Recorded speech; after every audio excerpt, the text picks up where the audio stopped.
Muito que bem, pessoal. Então a gente vai falar hoje aqui de um tema, né, que tem muito a ver com o da aula passada. Então, da aula passada, a gente falou na aula passada sobre demônios, né? E aí a gente falou sobre a questão, né, do quanto demônio era um conceito complicado do ponto de vista do monoteísmo, principalmente considerando não apenas Isaías 45, que é uma resposta a um dualismo, né? A gente viu que a referência a Ciro da Pérsia é justamente no sentido de indicar que havia sido o único e verdadeiro Senhor dos céus e da terra que havia tomado para realizar todas as coisas, tanto a questão do bem quanto a questão do mal. Evidentemente, há algumas interrogações aí no ar, e eu disse para vocês que essas interrogações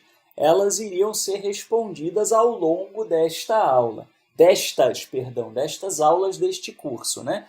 É como você então fazer uma nova construção. Você não constrói nada novo num terreno antes de colocar abaixo a construção antiga, não é verdade? Então, da mesma maneira, a gente precisa desconstruir alguns conceitos e a reconstrução desses conceitos com uma visão diferente é um pouco mais demorada, né? Mas eu entendo a ansiedade de todos aí a partir das duas últimas aulas, né, em que falamos sobre a questão, né, de Satanás e vimos o que na realidade no judaísmo é uma representação simbólica da nossa inclinação ao mal, então não é algo que é externo a você, né? Teve muita gente aí que não gostou de saber, né, que Satanás habita nela, né, nele, né? Considerando o que as pessoas pensavam sobre Satanás, não é um pensamento muito agradável, né? Mas quando você entende que Satanás não é um demônio, né? Não é o chefe dos demônios, mas sim, né, Satã, né, é uma referência a uma oposição feita ao próprio ser humano, né, pela própria inclinação ao mal, né, que se opõe às coisas santas, então aí fica mais fácil de compreender, né? E vimos também na aula, na verdade essa foi a penúltima aula, né? Na última aula falamos sobre demônios e vimos a questão dos espíritos, né, dos ímpetos, etc., sendo bem elencadas aqui, esclarecendo o que é. Né? Nós vimos o porquê que Moisés não recebeu instrução de exorcismo, etc. Bom, e aí, evidentemente, fica aquela questão, né? Se a existência de demônios comprometeria o monoteísmo, porque o monoteísmo, a gente viu, se caracteriza por mono, que significa um, Deus, que significa o quê? Um Deus, uma divindade, um poder, né? E aí, se você só tem um poder, só existe um poder sobre nós, né? Poder no sentido de uma entidade, de um ser que detém, né, espiritualmente uma ascendência sobre nós, então como que a gente vai entender a questão dos anjos, né? Porque quando a gente então fala sobre demônios, ok, fere o monoteísmo, todo mundo conseguiu compreender, tem aquela questão inclusive de você não temer nada que não seja o próprio Eterno. É proibido você temer alguma outra divindade, algum outro ser, porque ao fazer isso você está necessariamente atribuindo a esse ser uma condição divina, né? E aí fica mais parecido com os deuses do Olimpo, né? Onde Zeus era o chefe, era o manda-chuva, mas você tinha divindades menores, sejam elas boas ou ruins, fica mais parecido com isso do que com o monoteísmo dos profetas de Israel, certo? Muito bem, então, tendo dito isso, vamos aqui para a nossa aula de número 5. E a nossa aula de número 5 nós vamos falar aqui sobre anjos.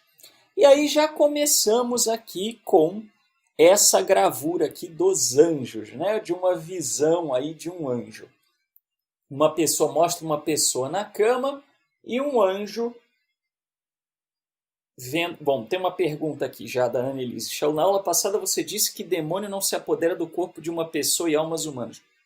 Espíritos humanos pouco desenvolvidos. Então, Annelise, na realidade o que a gente viu é que o conceito semita de demônio era muito diferente, né, do conceito ocidental. Né? Então, a gente viu a questão dos ídolos, dos falsos ídolos. Vimos também que a questão dos ímpetos, das forças, não necessariamente se referem a seres incorpóreos, né, e que sejam dotados de uma personalidade destrutiva. Tá? Tanto é assim que a Torá não deixou nenhuma ordem de fazer exorcismo. Né? Quer dizer, a Torá se preocupa no nível do detalhe, do detalhe, do detalhe, de como montar até a última pecinha do tabernáculo, e não fala absolutamente nada para os filhos de Israel sobre exorcismo. A Torá chega a falar de um homem, né, que é tomado por um espírito de ciúme, e aí o ritual é em cima da mulher, quer dizer, o homem não é exorcizado.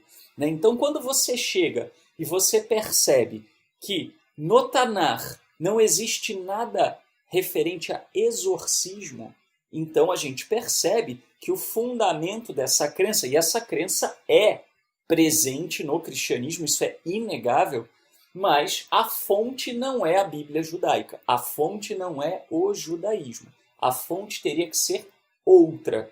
Né? Não pode se considerar algo que não fala absolutamente nada sobre o tema como fonte daquilo. Né? E aí vimos também, eu dei uma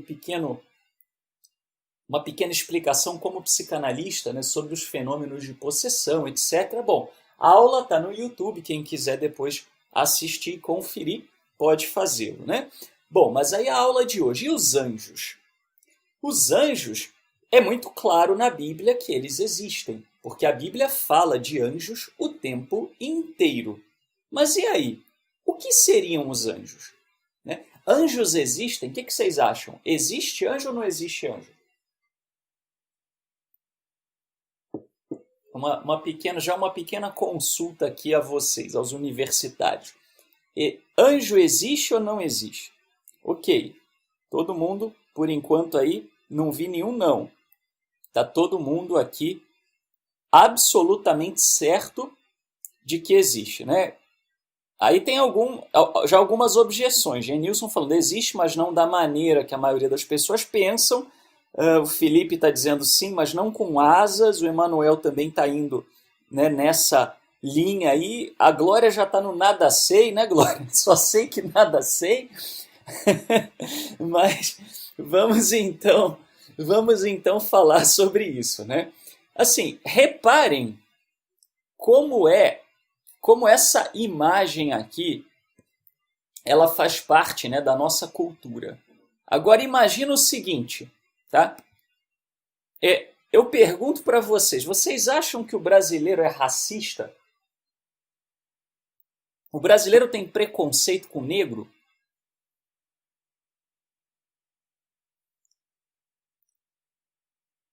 Sim? Pois é, né? Vamos testar essa teoria, tá? Chega o seu filho e diz assim: mãe ou pai, eu vi um ser no meu quarto de noite e aquele ser era todo com uma veste branca lindíssima, né? Uma veste branca, ele era todo claro, né? Tinha um cabelo com aspecto, né, de dourado, né? Olhos de um azul safira, né? E era uma presença assim muito linda e disse para mim que iria me mostrar o caminho do Senhor, né? Aí a maioria ia dizer assim, né? Glória ao Eterno, que maravilha, né? Puxa vida, né? O meu filho foi visitado por um anjo, né? Aí toca de fazer o vídeo com o moleque, colocar no YouTube, né? Mandar para o Shaul, falar, olha, Shaul, que bonitinho, meu filho aqui viu um anjo, né? Que coisa linda, né? Maravilha. Agora imagina o seguinte, que ao invés disso, o seu filho chega para você e fala assim, mãe ou pai, Ontem de noite eu fui visitado por um ser. É, meu filho, como é que ele era? Não, ele era assim todo escuro e tinha assim uma vestimenta vermelha, né? E os olhos dele eram assim negros, negros, negros, todos completamente escuros, né? E aí esse ser disse que ia me mostrar a verdade, né? Que você diria, né? Que as pessoas diriam? Credo, né? Tá amarrado, aquela coisa toda, né? Tá amarrado em nome de Moisés, né? Aquele negócio, vamos falar com Shaul para pedir oração, né? Aquela coisa toda, aquela coisa maluca, né? Mas por quê? Porque existe no nosso imaginário, né? Existe na nossa cultura, tá? Algo sutil que diz que bom é o branco e o negro é ruim, certo? Tá? Então, a gente tem esse problema.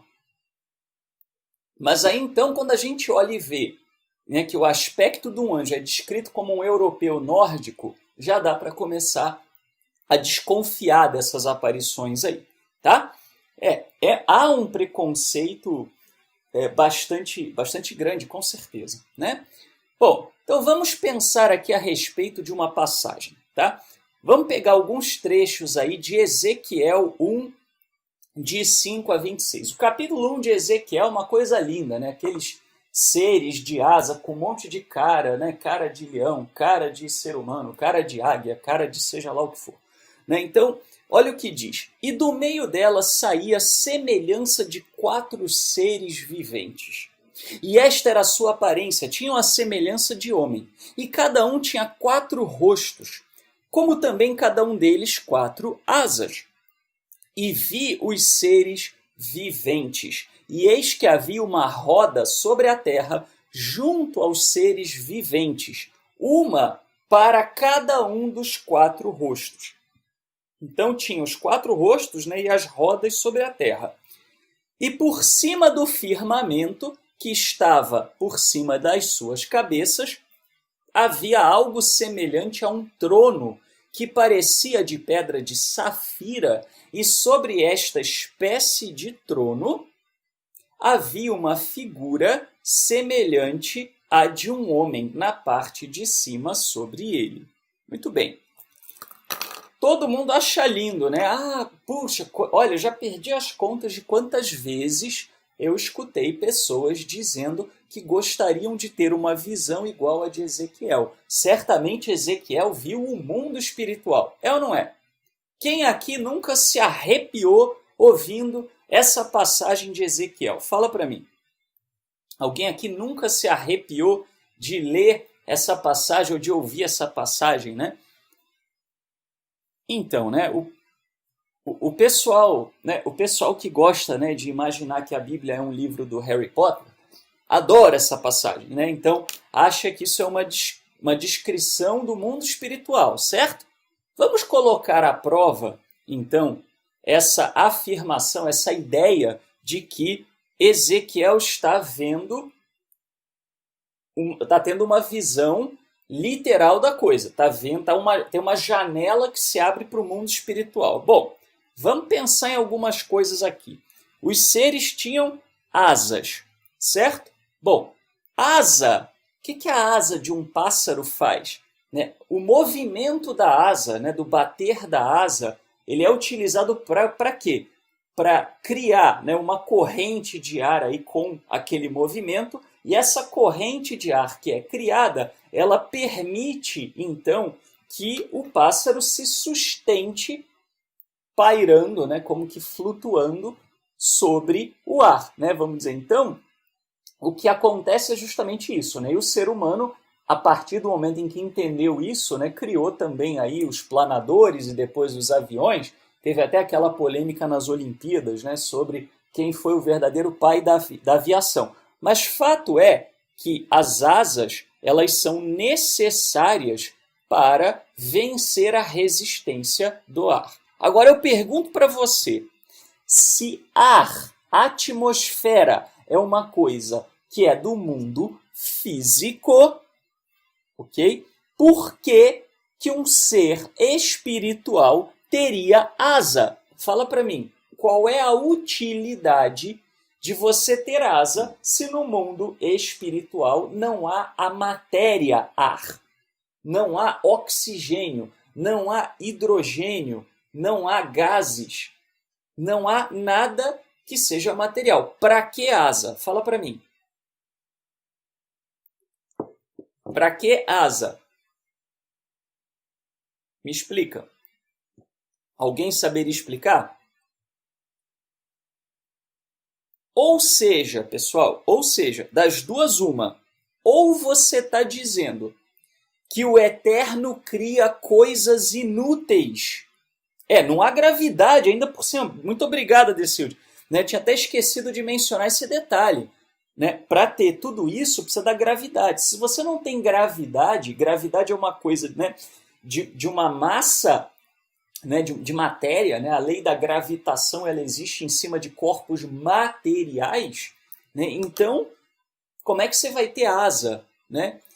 Por beleza, assim, mas para quê, beleza? Para você olhar e falar que coisa linda, tem asa, que legal, uma coisa absolutamente que só serve para olhar e achar bonito. Mas por que por beleza tem que ser asa? Tem que ser justamente a aparência de algo físico, E ainda por cima 4, Quase um helicóptero, Então, aí você cai num problema, das duas uma, ou o Eterno cria coisas inúteis, ou então essa visão é metafórica, ok? Não há uma terceira opção. Ou você acha que o Eterno cria coisas que não têm nenhuma utilidade, ou aquilo é metafórico, certo? Muito bem. E nós sabemos, vamos continuar, vamos olhar mais coisa. Olhos, quando você fala de uma cara de ser humano, tem olho. Cara de leão, tem olho. Cara de boi, tem olho. Para que serve olho? Para captar a luz. A luz, os fótons, eles refletem sobre uma superfície e você tem no seu nervo óptico a capacidade de captar essas ondas luminosas, ou vamos dizer assim, a luz em si, e você então transforma isso numa imagem que é enviada como um impulso elétrico pela sua corrente de neurônios até ali o seu cérebro, pelos nervos até o cérebro, onde você vai dar um sentido àquilo. Tá? Ou seja, olhos são uma coisa que é necessária no mundo físico, ok? Muito bem. E boca, piorou, Para que você usa a boca? Ou para falar, para emitir sons, pode ser, ou para ingerir e processar alimento. Para que um ser espiritual tem boca?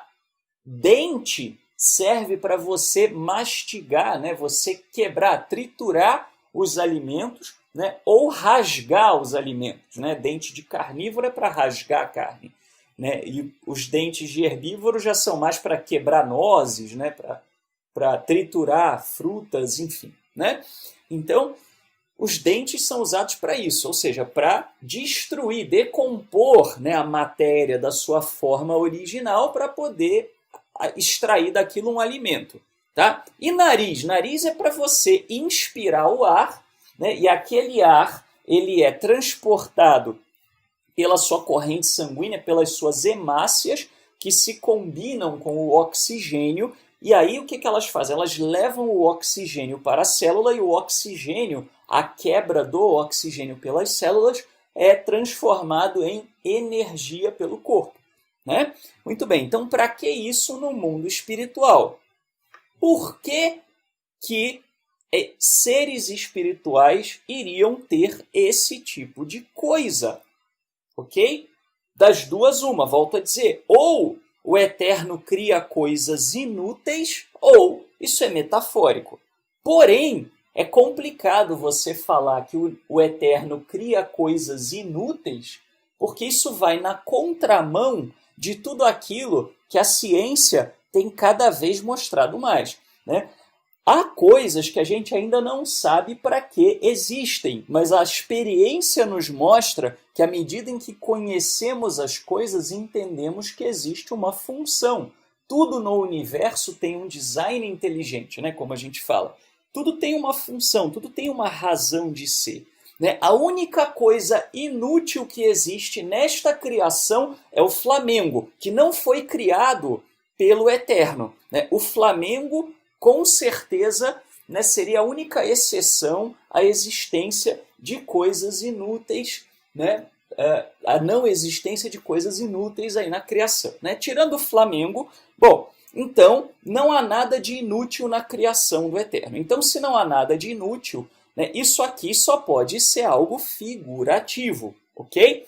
Outro problema, né? Dizer que o Eterno tem corpo. Como é que um ser que é onipresente, que diz, né, que os céus e a terra, né, compara os cabelos dos pés, ou seja, né, ele é incorpóreo. Tá? Como é que um ser incorpóreo vai ter um trono de safira que aguenta o peso do Eterno? Né? Aliás, para ter trono, você tem que ter gravidade, tá certo? Então, para que um trono se você não tem gravidade no mundo espiritual? Você não consegue nem sentar num trono sem gravidade. Tá? Isso é fato, né? Os astronautas, frequentemente, eles têm que se amarrar, né? Assim, para poder ficarem parados num determinado local quando eles estão, né, na estação espacial. É curioso de ver, né? Quando eu estive lá no Cabo Canaveral, na Flórida, foi bem curioso. Eles mostraram alguns filmes em 3D, né, com vamos dizer assim, a história da exploração espacial, a vida na Estação Espacial Internacional, etc. É bem interessante, né? Você vê o que é uma vida sem gravidade, né? Mulheres, o cabelo, mulheres que têm aquela cabeleira que arma, né? Imagina sem gravidade, para onde não vai o cabelo, né? Assim, fica todo mundo parecendo lá o Jackson 5, né? Bom, então, essas visões, elas têm que ser simbólicas. Porém, né, a gente pode entender o seguinte: a Bíblia fala inequivocamente de anjos. Tá? Então, os anjos existem, ponto. Não tem como você dizer que anjo não existe se a Bíblia fala deles. E já disseram isso a meu respeito, né? Pessoas que não compreenderam. Tá? Já disseram, o Shaul não acredita em anjos. Isso não é verdade. Tá? Existe uma diferença entre você não acreditar em anjo, e aí você teria que rasgar a Bíblia e jogar fora, porque a Bíblia fala de anjo, e você não ter a leitura tradicional que as pessoas têm sobre anjo. Que as pessoas têm a leitura sobre anjo é basicamente isso aqui que está aqui do lado, é ou não é? Tá? Isso aqui é o que as pessoas veem como anjo, né? Tá lá, né, o anjo da guarda, né, os anjos, as criancinhas brincando, né, aquela roupa linda, né, toda branca, né, aquele cabelo europeu, né, super alisado, né, aquela asa enorme, né? Então isso é a visão que as pessoas têm com relação aos anjos. Aliás, um pequeno parênteses, uma vez eu vi um documentário sobre aviação, né, a história da aviação, e você vê algumas coisas bem interessantes, né? Por exemplo, antes do ser humano inventar o avião, teve ser humano que tentou imitar as asas, né? Assim, aí fez aquela armação de asa com pena, né? Tentava lá bater a asa, aí se jogava do precipício, esborrachava, morria, né? Então, essa ideia aqui não é compatível com o monoteísmo, porque como é que você vai supor que há uma autoridade espiritual tipo isso aqui, junto com o Eterno, e essas coisas aqui têm poder sobre o ser humano? Fala para mim, como que isso é monoteísmo? Na cabeça de quem isso que está aí é monoteísmo? Fala para mim. Isso é monolatria, ok? O Igor fez uma pergunta interessante, mas em pleno século XXI, há quem acredite que a visão é uma janela para o mundo espiritual? Igor, infelizmente, é a visão da maioria, né? Mas é aquele negócio, né? A famosa falácia do argumentum ad populum, né? Um argumento não é verdadeiro simplesmente porque a maioria das pessoas acha que é, né? Então, infelizmente, a maioria, Igor, tem essa visão. E ainda se diz monoteísta, né? Eu não sei como isso é possível. Se você acredita no que está aqui, você não tem como dizer que isso é monoteísmo. Você tem uma divindade aí, divindades que atuam sobre o ser humano, tá certo? Isso é monolatria. Lembrando que monoteísmo e monolatria não são termos bíblicos. Então, eu não estou falando isso fazendo juízo de valores. Tá? Eu estou apenas citando um fato. Se você acredita numa enormidade de seres dotados de livre-arbítrio, autônomos e que têm exercido domínio, né, poder de alguma forma sobre a humanidade, seja para o bem ou para o mal, você é politeísta. Você pode ser monólatra, né, no sentido de você só adora uma divindade. Tudo bem, mas você acredita na existência de diversas, tá? Então, isso é muito importante entender.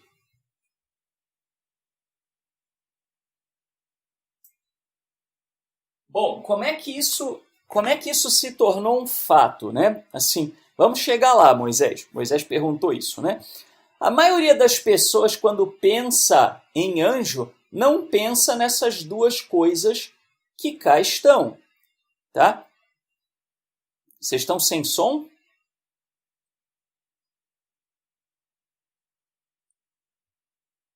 Estão sem som?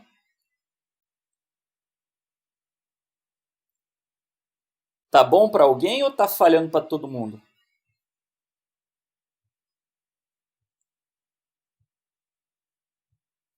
Tá bom?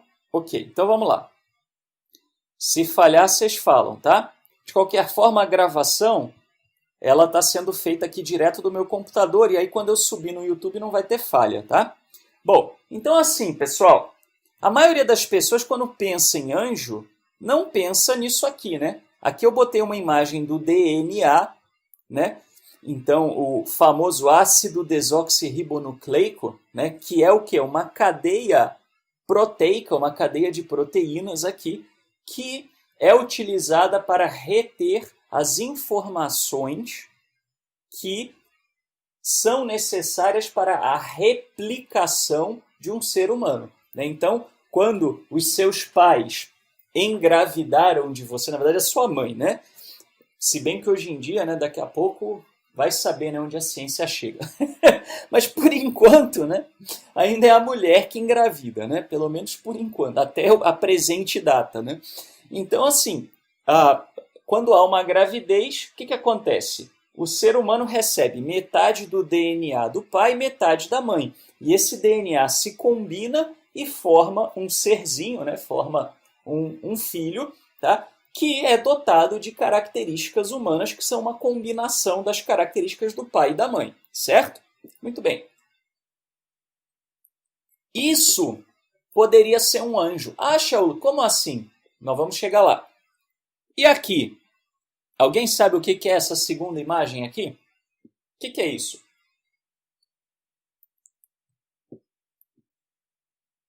É um buraco negro, né? O buraco negro, ele é um aglutinado de matéria de densidade altíssima, né? Não sei ainda precisar exatamente detalhes, né, sobre isso. Aliás, até é um tema controverso ainda na ciência, mas ele suga, né, tudo que está em volta, inclusive a luz. Né? Essa é a representação aqui dessa imagem. Né?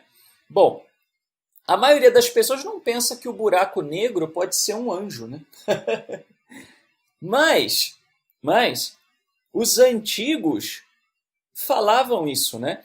Assim, eu até trouxe aqui uma frase, tá, do rabino que me deu aula de hebraico, do Yosef Michael Eliá. Ele ainda de vez em quando me ajuda, né? E ele diz assim, ele dizia, né, assim, o DNA é um anjo, ele é uma força inteligente criada para executar a ordem do Eterno. Olha que interessante, tá? Então, assim, se você pensa no DNA, o DNA é um anjo. O DNA carrega uma mensagem, uma ordem do Eterno de multiplicar o ser humano, ou mesmo o animal, né? Animais também têm DNA, plantas, né? Então, o DNA carrega uma mensagem do Eterno, uma ordem do Eterno para que a matéria execute a vontade do Criador, que é de que aqueles indivíduos, ou aqueles animais, ou aquelas plantas se reproduzam. Ok? Tá? Então, na verdade, o DNA em si é matéria, né? Mas há uma lei, né? Há uma inteligência. Aquilo que a gente chama de lei, né? As leis do universo, nada mais são, né, do que aquilo que os antigos chamavam de inteligências, né? Então, aliás, o design inteligente vem daí, né? Então, assim, a gravitação, por exemplo, é uma inteligência, né? E é essa inteligência, a inteligência da gravitação, que gera, dentre outras coisas, o buraco negro. A inteligência com relação à reprodução, né, é essa, né? Assim, você tem uma matéria que se organiza de uma maneira através da qual a vida é passada de um ser para outro, né? De um aglutinado de matéria para outro aglutinado de matéria, né? O Ricardo, ele fez uma pergunta aqui interessantíssima, né? O Ricardo perguntou assim, é por isso que os sábios dizem que existe um anjo até numa folha de grama? Perfeito, Ricardo. Na verdade, você já até se antecipou um pouco a um trecho posterior aqui dessa aula de hoje, né? Mas é bem por aí mesmo, você está coberto de razão. Tá? E aí, na Enciclopédia Judaica, em Angelology, né? na parte de angelologia, é dito assim, um anjo se estende da terra ao céu de acordo com uma tradição. Cada anjo era 1/3 de um mundo, de acordo com outras 12.000 quilômetros, sua mão estendendo do céu à terra. Ou seja, né, pessoal, se a gente está falando disso, não está falando de uma coisa literal. Os sábios, eles entendiam que não tinha ninguém literalmente segurando um planeta. Tá? Isso era uma linguagem figurativa. Tá? Agora, essa linguagem figurativa não é uma linguagem que sempre existiu. Tá? Quando a gente fala do pensamento politeísta, e isso é importante para a gente entender o monoteísmo, tá? Então, os politeístas, eles achavam que se os astros se movem e causam fenômenos sobre a Terra, eles devem ser deuses. Eu falei um pouco sobre isso na aula passada, né? Vocês até tiveram acesso à minha linda obra de arte, né? Quando eu falei, então, aqui do semita. Eu vou até desenhar o semita aqui marronzinho, né? Porque achar que semita era branquinho, né? Você tem que ser realmente, né, assim, muito racista, né? Porque não era, né? Semita não tinha nada de branquinho. Eles tinham a aparência, né, que hoje você vê os persas ali, os iranianos, né, os árabes, os sírios, etc. Tá? Então, ele olhava, né, e ele via a lua. Aliás, não vamos botar assim, né? Vamos fazer o seguinte, vamos falar das estrelas. Então, ele olhava e via as estrelas. Tá? Então, um monte de estrela aqui. Aí ele olhava e pensava assim, uai, a estrela, ela se move no céu. E quando ela se move, sempre tem uma mudança aqui na Terra. Quando, então, é época da colheita, as estrelas estão numa posição. Quando é época do inverno, as estrelas estão noutra posição. Quando é verão, as estrelas estão noutra posição. As estrelas mudam a sua trajetória nos céus de acordo com as estações. Para quem mora em cidade, tá, é mais difícil, né, de ver isso, porque a gente já não vê o céu. Né? O céu em São Paulo, por exemplo, é cinza, né?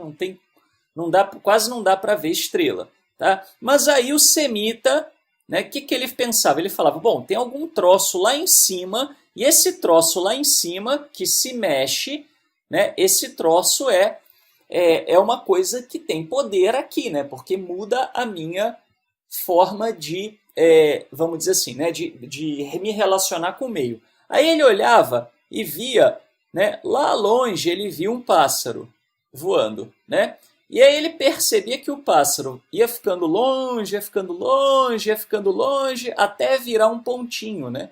E que esse pontinho parava na montanha, né? Então você tinha aqui a montanha, né? Aí lá tinha o pontinho que ia parar lá na montanha, né? Então, mas quando chegava perto dele, né? Assim, ele ia vendo, né? Chegando mais perto, cada vez mais perto, né? E aí ele via que aquele bicho, né? Na verdade era, né? Uma águia, né? E aí ele via a águia, né? Então eu falei isso para vocês, né? Na semana passada, né? Que então aí ele olhava e falava: né? Então é esse pontinho que estava lá em cima, né? Então é uma águia, né? Então esses pontinhos aqui azuis que são as estrelas que se mexem também devem ser bichos, né? Ou pessoas, né? Porque quando você olha também lá longe no caminho uma pessoa pode parecer um pontinho, né? Então, isso aqui são deuses, né? São seres feitos de luz, né? Porque brilhava, o pássaro não brilhava, né? Mas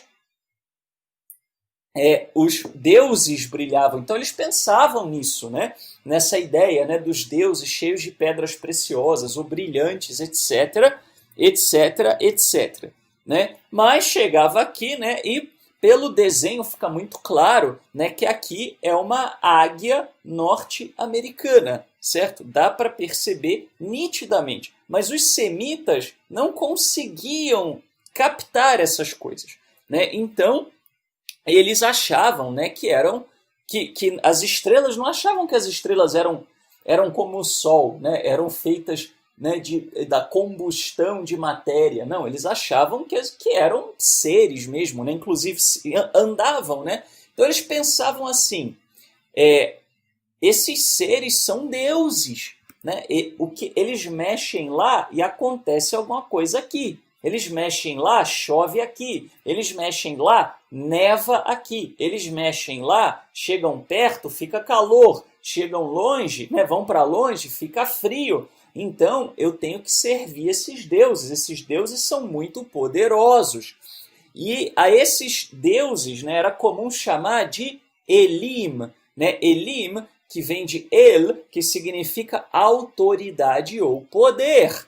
Tá? E é por isso que Deuteronômio 4,19 diz para os filhos de Israel que não levantes os teus olhos aos céus e veja o sol e a lua e as estrelas, todo o exército dos céus, e sejas impelido a te inclinar e te inclines perante eles e sirvas àqueles que o Eterno teu Senhor repartiu a todos os povos debaixo de todos os céus.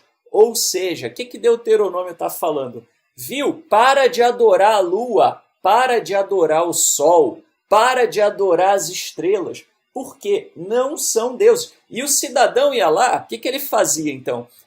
Então a estrela, se a estrela ela é, né, ela é uma divindade, então já sei, né? Eu vou botar aqui, né, vou acender aqui um fogo, tá certo? E, bom, se eu gosto de churrasco de boi, né, então é capaz aí que esse Deus também goste de um churrasco de boi. Né? Aí ia lá o semita, né, e jogava lá, né, a cabeça do boi ali, queimava a cabeça do boi. Né? Para quê? Para que o aroma, né, aquele cheirinho de churrasco lá fosse até as estrelas, né, até os deuses, e atraísse os deuses para perto do sacrifício. E aí os deuses iam ver, né, e iam curtir o sacrifício, né? Eles iam dar aquele joinha, né, o legal ali do Facebook para ele. Iam dizer que bacana que ele é, né? Então vou abençoar esse que me deu comida. Eles achavam isso literalmente, ok? Por isso, pessoal, por isso a ideia de você entender que sacrifício é uma coisa exigida pelo Eterno, é ingênua, porque remete a essa visão do politeísta. E, na verdade, o Eterno diz claramente pelos profetas que ele não está nem aí para sacrifício, ele não se agrada de sacrifício, ele não come boi, ele não bebe sangue, então para ele, você oferecer ou não oferecer sacrifício não faz a menor diferença. Ele recebia o gesto, ele se agradava do gesto, mas não havia necessidade desse tipo de coisa primitiva, né? Então, o que ocorre, pessoal? Tá? Não é que o Eterno mandava sacrificar Moisés, é que já que o que eles sabiam fazer era sacrificar, então o Eterno falava, não vai sacrificar para falsos deuses, sacrifica para mim. Mas o Eterno reduziu muito o sacrifício, inclusive a gente fala disso nas aulas de Torá. Quando estabelece um único tabernáculo, porque as Bamoth, né, que eram os altares, né, que ficavam nos lugares altos ali, era para ficar no alto mesmo, né, para oferecer aquela comida para descerem os deuses, da mesma maneira que os pássaros desciam para comer. Né? Então, antigamente, vamos dizer, antes, né, da revelação de Sinai, o povo construía altar em tudo quanto é lugar que você possa imaginar. Depois, o Eterno centralizou num único lugar. Isso diminuiu muito a frequência dos sacrifícios. Tá? Ok? A gente tem que entender isso, né? Para entender isso, tem que assistir as nossas aulas de Torá, tá? Que a gente costuma dar todo sábado às 10h30, todo mundo é convidado, tá? Então, pessoal, né?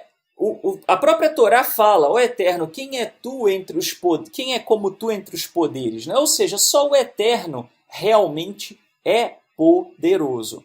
E num primeiro momento, pessoal, o povo de Israel, ele foi do monoteísmo à monolatria. Como? Muito simples, né?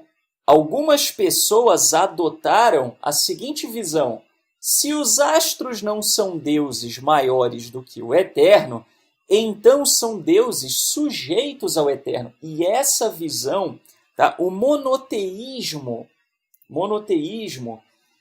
em Israel, vamos dizer assim, embora ele esteja previsto na Torá, era às vezes difícil para o povo chegar. Né? E muitas vezes o problema não estava nem no politeísmo, mas na monolatria.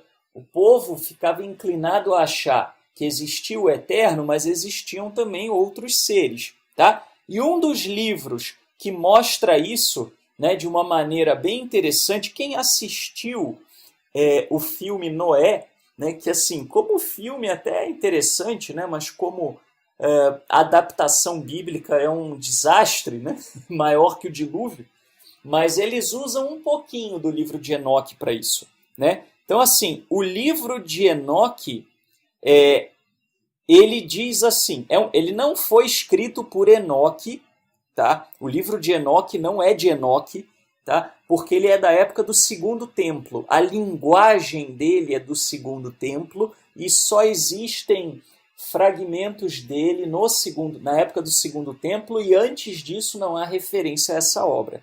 Tá? Então o livro de Enoque ele diz assim: este local é o fim do céu e da terra. Então eles achavam que o céu e a terra tinham uma borda, né? Um fim mesmo. Tornou-se uma prisão para as estrelas e as hostes dos céus. Eles achavam que as estrelas pecavam e ficavam presas. As estrelas que rolam sobre o fogo, eles achavam isso, que as estrelas eram bolas de fogo que rolavam em cima da abóbada celeste. Tá? Isso era literal. As estrelas que rolam sobre o fogo são aquelas que transgrediram o mandamento do Eterno no princípio de sua subida, porque não vieram nos tempos apontados. Olha o que eles acharam. Eles acharam que o Eterno acendia bolas de fogo, e essas bolas de fogo tinham dentro delas como se fossem divindades. Então elas iam lá para cima e elas tinham que ficar rolando na abóbada celeste para dar as estações. E que quando elas não apareciam no tempo certo, elas eram punidas. E por que eles tinham essa preocupação? porque muitos deles tinham obsessão com a data do calendário, né?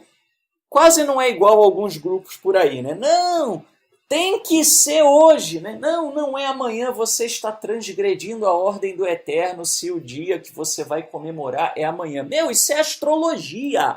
Para de ser idólatra, né? Isso é astrologia. Okay? O que é importante numa solenidade para o eterno é que o povo se reúna. Não é se era para ser na lua oculta, no crescente visível, no raio que o parta.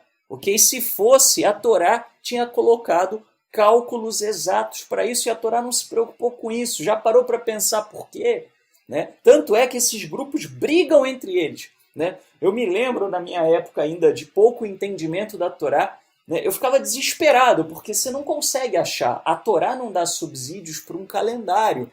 Né? Então eles tinham uma obsessão, brigavam, né? Diziam que o outro era imundo porque celebrava a festividade no dia errado.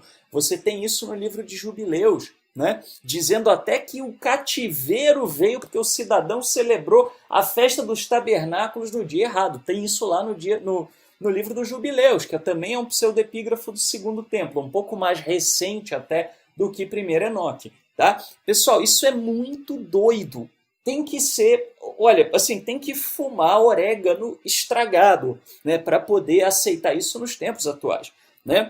Mas eles achavam isso. Tá? Naquela época, tudo bem. Né? E ele se irou com eles e os amarrou até que... Né, até o tempo em que sua culpa será consumada por 10 mil anos. Eles estão dizendo literalmente que tem estrelas que são presas e ficam presas por 10 mil anos.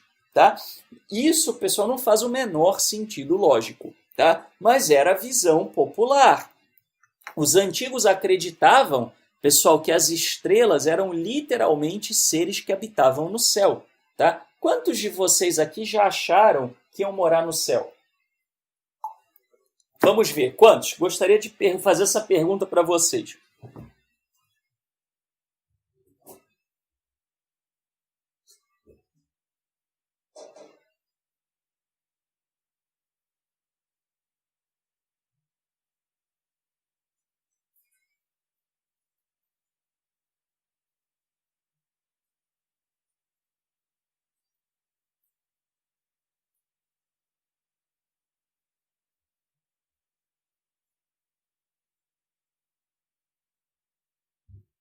Só um segundo, pessoal. Desculpem. Fui interrompido aqui. Então, né? Pessoal, na verdade, né, vamos ser justos aqui, tá? Eu não estou aqui, obviamente, para falar de cristianismo. Não é o meu objetivo, nem é a minha religião. Agora, sendo justo, não é unânime no cristianismo a ideia de que as pessoas vão morar nos céus. Conheço várias denominações cristãs que não acreditam dessa forma, tá? Agora, então assim, a gente tem que ser justo, né? Não podemos aqui dizer que isso é geral, tá? É raro, mas existe, né? Quer dizer, é raro comparado com o todo. Mas, pessoal, isso vem de um pensamento literal. Os antigos achavam literalmente que as pessoas iam morar no céu. Sabe por quê que eles achavam isso? Por uma razão muito simples. Tá? Você tem fôlego, tá certo? O fôlego, quando sai, né, ele sai na forma de quê? De vento. Né? O que é do vento, que é do ar, sobe. E a matéria, ela cai, né? Tudo que, né, você vai passando o tempo aí, vai despencando tudo, né, pessoal? Aí fica aquela coisa, vai para o cirurgião plástico, etc, né? Tá? Então,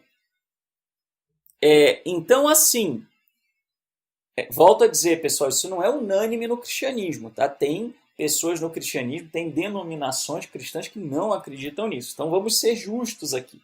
Tá? Lembrando que eu não estou aqui para falar de cristianismo. Tá? A gente aqui está falando de judaísmo, de monoteísmo noaico. O que não é da nossa fé não diz respeito a nós. Tá? Muito bem. Então, assim, as pessoas achavam que era literal isso. Tá? Que o fôlego subia literalmente, tá? Porque o ar sobe, né?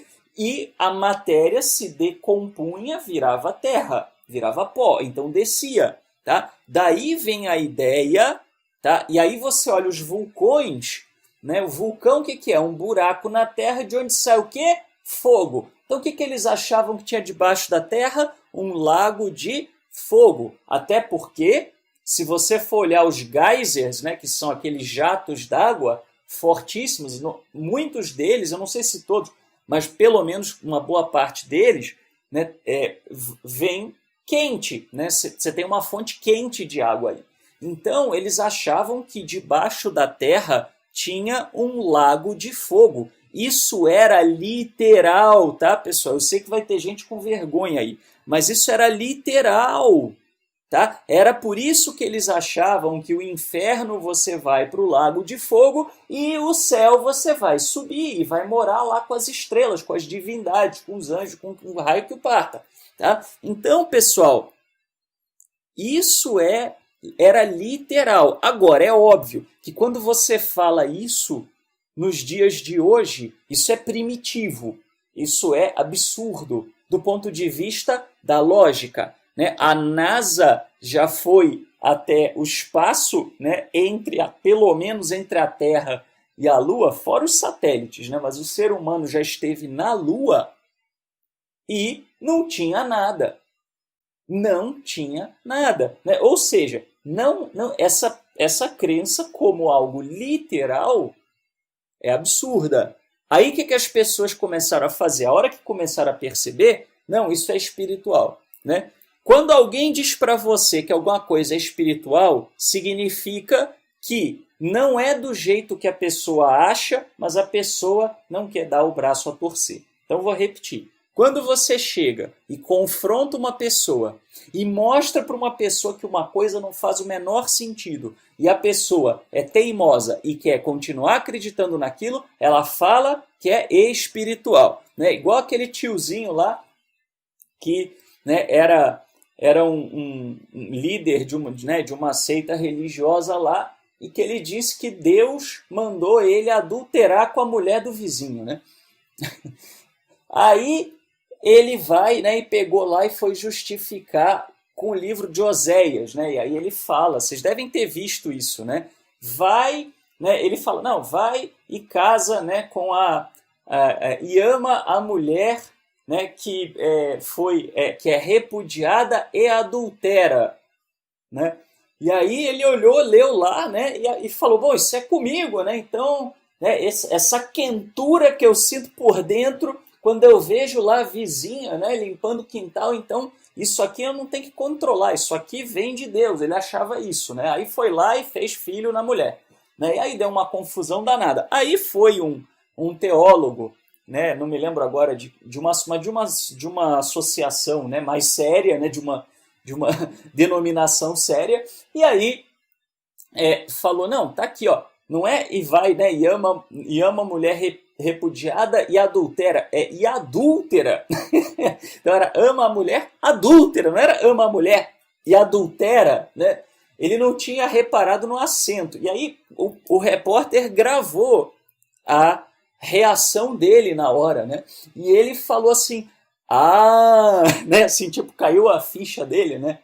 Aí ele, sem perder a esportiva, virou e falou, não, mas é por isso que tem coisas que a gente tem que entender no espírito, né? Ou seja, não vou dar o braço a torcer, então eu vou espiritualizar, né? É igual profecia, você chega, o cidadão fala, isso aqui é cumprimento daquela profecia. Aí você vai lá, lê a bendita da profecia, lê o contexto e vê que não tem nada a ver. Aí você vai perguntar para a pessoa, é espiritual? Não, isso aqui é espiritual. Que espiritual coisa nenhuma, né? É que a pessoa está querendo ser teimosa, tá? Muito bem. Então, a monolatria, apesar dela ser comum, né, e ela se perpetuou aí por muito tempo, né, ela não era o objetivo final, tá, da revelação do Eterno. Olha o que a Bíblia diz. Bendizei ao Eterno todos os seus anjos, vós que excedeis em força, que guardais os seus mandamentos, obedecendo à voz da sua palavra. Bendizei o Eterno, todos os seus exércitos, vós ministros seus que executais o seu beneplácito. Então, olha que interessante, o salmista não está negando a existência das forças, nem dos astros, né, nem de outros poderes do universo, mas está dizendo o quê? Que esses poderes, né, essas forças, essas inteligências estão sujeitas ao Eterno, não são seres dotados de livre-arbítrio, como somos eu e você, ok? Então, né, ele entende que essas forças não são independentes, essas forças não têm vontade própria, porque se tiver, é politeísmo. Tá? E é dito em Isaías, como a gente viu, né, numa outra passagem, numa outra aula, Isaías 45:5. Eu sou o Eterno e não há outro. Fora de mim não há poderes, quer dizer, não há Elohim, não há autoridade, não há outra coisa. Né? Quase que o Eterno está pegando, esfregando a cara do cidadão ali, falando, meu, quantas vezes eu vou ter que dizer isso para você? E eu posso mostrar para vocês trocentas passagens desde a Torá nas quais o Eterno diz que só há ele e nada mais. Mas as pessoas ficam insistindo em querer acreditar em criaturas mitológicas, né? E aí não tem diferença nenhuma em você acreditar nisso e acreditar que os personagens do livro de Harry Potter são reais, né? Tem cachorro com 4 cabeças, com 3 cabeças, né? Os Cérbers. Tem aquela cobra com não sei quantos rabos, enfim. Isso, pessoal, isso é RPG, isso é Tolkien, isso é Harry Potter, isso não é Bíblia. Senão, você cai naquela coisa, né? Você ficava aí pensando, né? Puxa vida, o Eterno não gosta de mim, né?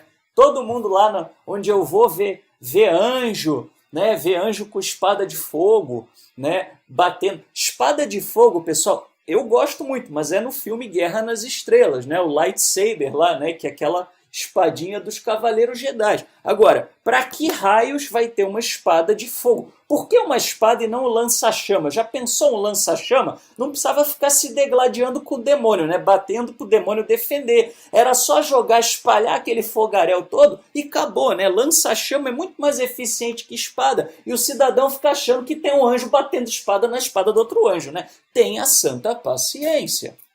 Percebe, pessoal? Tá? Então, não há outra coisa. Se você quer servir ao Eterno, ele não aceita dividir isso com outro. Ele diz, a minha glória não darei a outrem. Ele fala isso claramente, tá?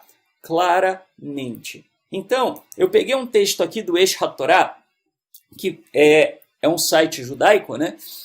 Onde é o artigo que fala Angels and Demons. E diz assim, anjos são definidos como criaturas metafísicas que são mensageiros do Eterno. Eles são espirituais, mas não têm livre arbítrio. O que quer dizer espiritual aqui?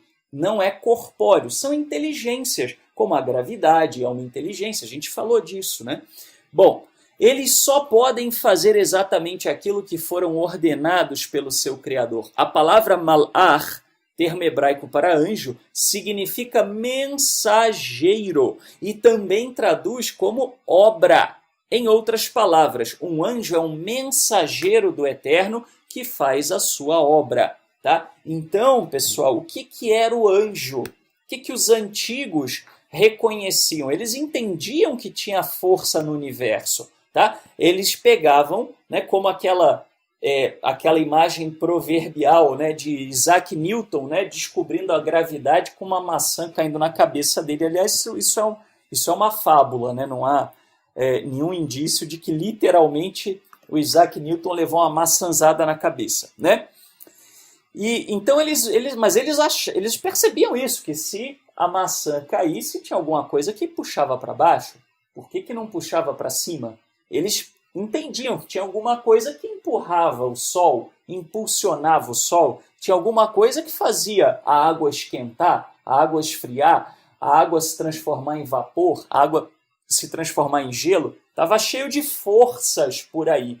Essas forças executoras do Eterno esses agentes do Eterno, é que os antigos chamavam de malachim, de anjos, tá? De mensageiros ou de executores, agentes.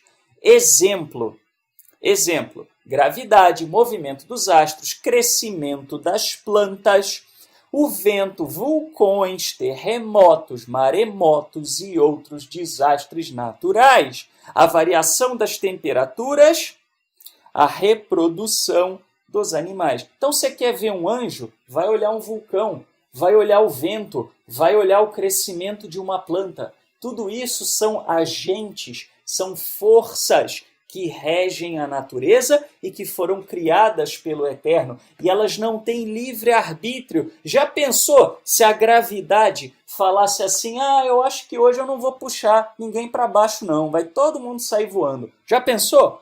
Né? Se a gravidade faz isso, né? Ou então o Sol, né? Assim, a força que impulsiona o Sol, pensa assim, não, hoje eu não estou afim de fazer o Sol nascer não, né? Então eu vou aqui dar mais uma esticadinha na noite aqui para poder, né, todo mundo dormir. Não existe isso. Não há livre-arbítrio para as forças da natureza, para as forças do universo. Mas há inteligência.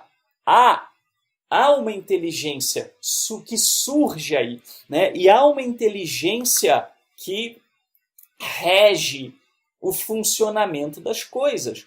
Tá? Isso é reconhecido. Aliás, os cientistas reconhecem isso, né? Em sua grande maioria. Né? Os astrônomos reconhecem, os biólogos reconhecem, os físicos reconhecem. Claro, tem aqueles que negam, tem, né? Mas em sua grande maioria eles reconhecem. A criação é dotada de uma inteligência. Tá? Ok? Aí o Moisés perguntou, mas então o que significa a visão de Ezequiel? Moisés, isso é uma aula à parte. Tá? Não dá para eu aqui abordar o sentido da visão de Ezequiel aqui junto dessa aula cujo tema é anjos. Tá? Isso depois, se você quiser perguntar algum aspecto, né? Ou então aguardar um momento que a gente faça um estudo específico sobre isso. Tá bom? Não é uma questão de não querer te responder, que simplesmente é impossível. Né? Eu entraria num tema e não sairia nunca mais dele. Tá? Bom, e os espíritos, pessoal, frequentemente, tá, são chamados no Tanar de Ruhoth. Tá? Ruhoth vem de Ruach, que é vento. A gente já falou disso, né, do ímpeto. Né? A gente falou na aula passada como o ímpeto é quando você percebe que tem alguma coisa a mais, tem alguma coisa para além do natural. Falamos do espírito de ciúme, né? O vento de ciúme. Ou seja, quando o cidadão era tomado pelo ciúme. Ele não era geralmente ciumento, mas ele era tomado, né, por uma cólera de ciúme. Tá? Então, Isaías 4:4 diz assim, quando o Eterno lavar a imundícia das filhas de Sião e limpar o sangue de Jerusalém do meio dela, com o espírito de justiça e com o espírito de ardor. O que raios é o espírito de justiça e o que raios é o espírito de ardor? Tem um espírito que acende fogo? É isso? Né? Se for isso, então, né, com certeza, né, a Fiat Lux vai contratar, né, porque eles vendem fósforo. Né? Então, como é que o espírito... O que é um espírito de ardor? O que é isso? O que o Eterno estava querendo dizer? Ele estava querendo dizer que aconteceriam fenômenos em Jerusalém, que ele traria destruição para Jerusalém, ele executaria o seu juízo através do quê? De guerras, de desastres naturais, de secas, etc, etc. Ok? Pessoal, mais uma vez, eu não vou parar para explicar essa ou aquela profecia. Não é uma aula sobre exegese das profecias do Tanar. O que eu posso dizer para vocês é todas essas visões têm simbolismos. A gente vai ver, inclusive, alguma coisinha ainda hoje desses simbolismos. Mas não dá, é impossível numa aula de 2 horas, além de falar de anjo, abordar as profecias. Tá? Não é falta de vontade, é que é impossível. Né? Se a gente aqui não tiver um limite de escopo, a gente começa falando de uma coisa e daqui a pouco estamos aí há 10 horas estudando, falando de todos os assuntos da Bíblia. Tá? Então vamos focar aqui.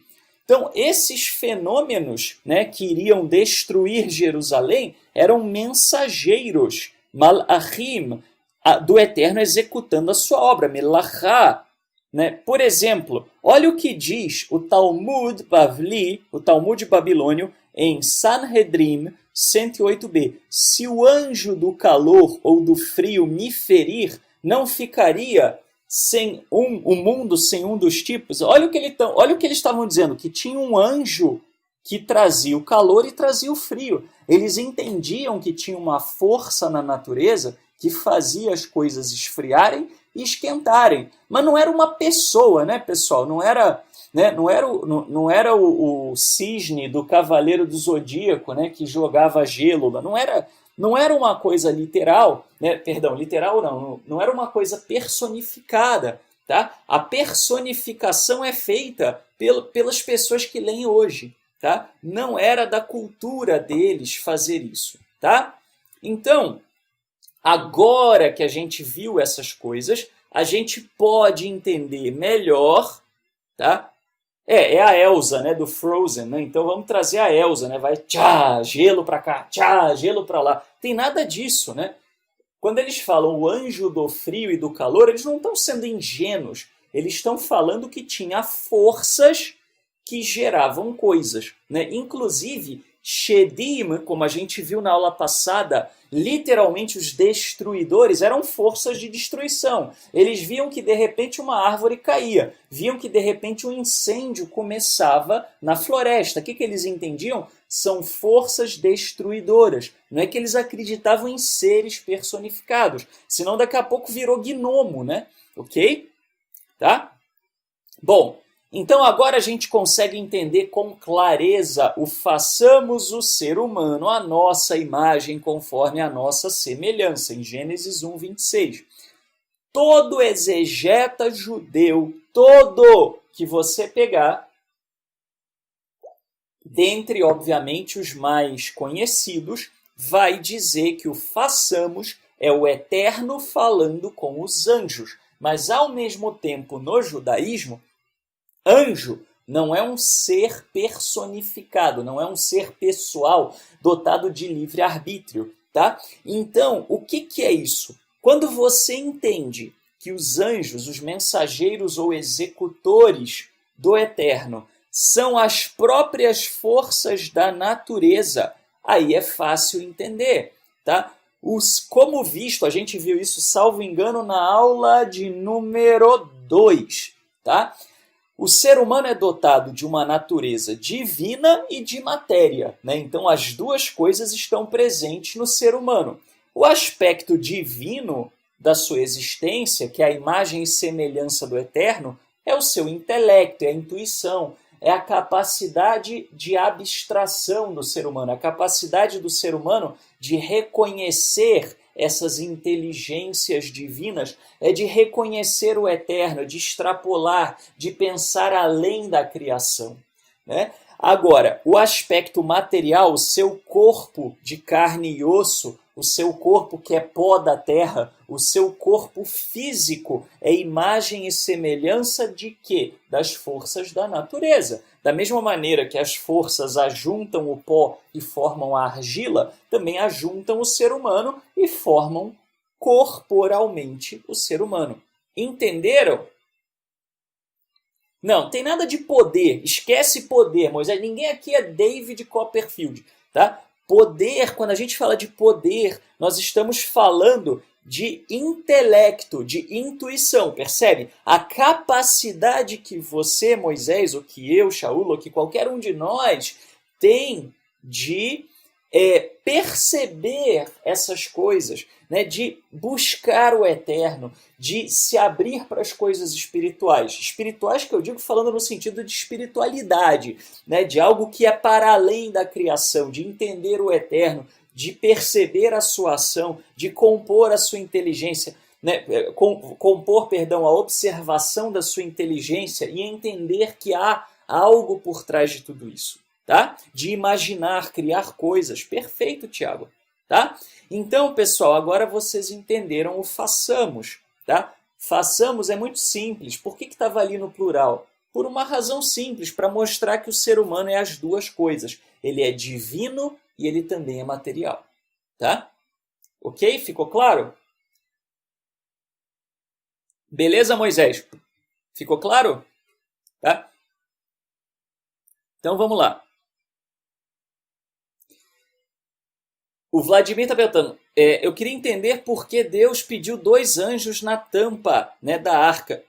Porque o ser humano precisava daquilo, precisava entender aquilo. Tá? Eu não vou dar uma aula sobre a Arca da Aliança aqui. Tá? A gente precisaria entrar na Paraxá, falar de Arca da Aliança para poder entender essa simbologia. Mas o que eu posso dizer é porque era um elemento da cultura deles. A própria arca não foi inventada pelos israelitas. Os egípcios tinham a prática de transportar objetos das divindades em arcas. Tá? Agora, o que isso representa, significa? Se eu entrar nisso, aí sim perde o foco da aula. Tá? Exatamente, teria que ter um curso de simbologia. Né? Se é que dá para abordar um curso de simbologia, toda a simbologia bíblica. Né? É complicado. Tá? Talvez até caberia um dicionário da simbologia semita. Né? Quem sabe, né, no futuro. Quando eu terminar a tradução judaica livre, né, a tradução do Tanar. Então vamos lá.